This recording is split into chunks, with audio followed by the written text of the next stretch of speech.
Assalamualaikum warahmatullahi wabarakatuh. Perkenalkan, saya Habibah Sibah Zahidah dengan NIM 28025164666. Di sini saya akan mempresentasikan untuk exam karakter building Pancasila.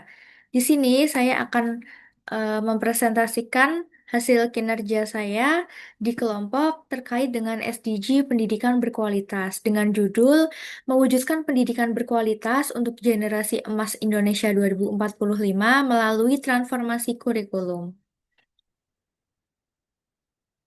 Baik, untuk latar belakang masalahnya sendiri, jadi pendidikan di Indonesia ini masih menghadapi ketimpangan, terutama antara di daerah urban dan juga wilayah 3T, yaitu tertinggal, terdepan, dan terluar. Kurikulum yang berlaku belum sepenuhnya adaptif terhadap kebutuhan zaman, atau kurikulum ini masih berfokus pada penguasaan materi ujian standar, dan belum menekankan keterampilan abad ke-21 serta nilai karakter. Transformasi kurikulum diperlukan untuk menciptakan sistem pendidikan yang adil, inklusif, relevan, dan mendukung lahirnya generasi emas 2045.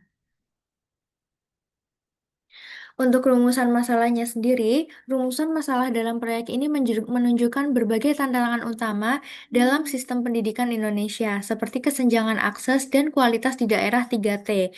Kurikulum yang belum relevan ini dengan kebutuhan di dunia kerja, serta rendahnya pelatihan guru dan pemanfaatan teknologi pendidikan.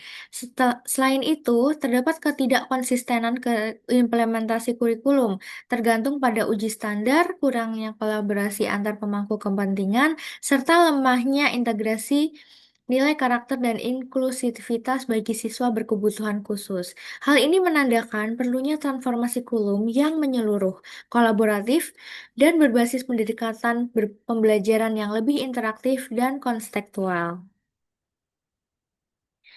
Baik, untuk hasil temuan di lapangan ini merupakan hasil observasi dan wawancara dengan orang tua siswa SD, SMA, dan SMP. Menunjukkan ada beberapa poin di sini, yaitu yang pertama adanya perbedaan signifikan antara kurikulum lama dan kurikulum merdeka. Kemudian yang kedua, kurikulum saat ini lebih interaktif, namun masih banyak tugas rumah yang membebani siswa.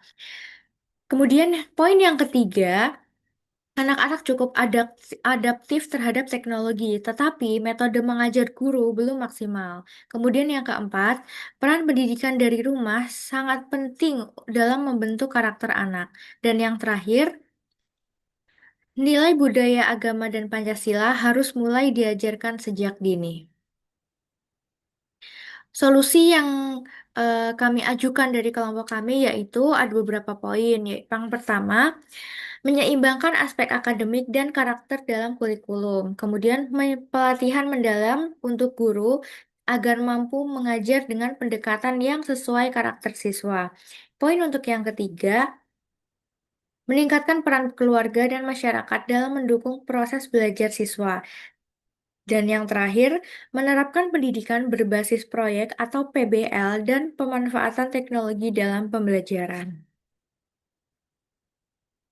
Nah, untuk refleksi pribadi, eh,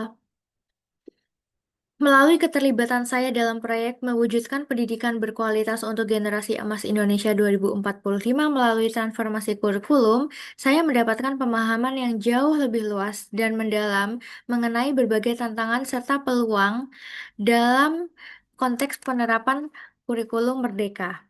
Selama proyek berlangsung, saya secara langsung melakukan wawancara dengan beberapa orang tua siswa. Nah, dari interaksi ini, saya menyadari bahwa meskipun kurikulum baru membawa dampak positif seperti mendorong kreativitas dan meningkatkan partisipasi aksi siswa, namun tetap ada tantangan yang cukup besar. Misalnya, ada beberapa masalah nih.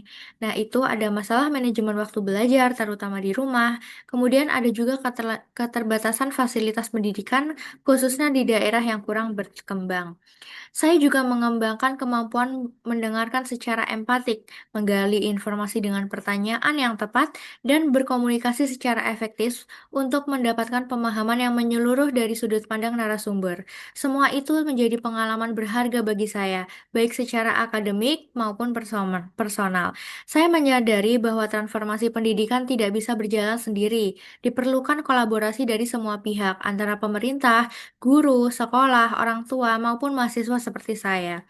Hal ini mendorong saya untuk tidak hanya menjadi pengamat, tetapi juga ikut ambil bagian sebagai agen perubahan, sekecil apapun kontribusi saya. Saya percaya bahwa pendidikan berkualitas bukan hanya tentang nilai akademik, namun juga tentang membentuk manusia yang bermoral, kritis, dan berkarakter sesuai dengan nilai-nilai luhur Pancasila. Proyek ini benar-benar memberikan saya pembelajaran yang menyentuh aspek intelektual, sosial, dan spiritual saya. Saya merasa lebih siap dan termotivasi untuk terus berkontribusi dan menciptakan masa depan Indonesia yang lebih baik untuk Indonesia. Dan saya menyadari pentingnya kolaborasi semua pihak ini dan peran orang tua, serta saya ingin menjadi mendalami realita pendidikan melalui wawancara. Baik, sekian, terima kasih.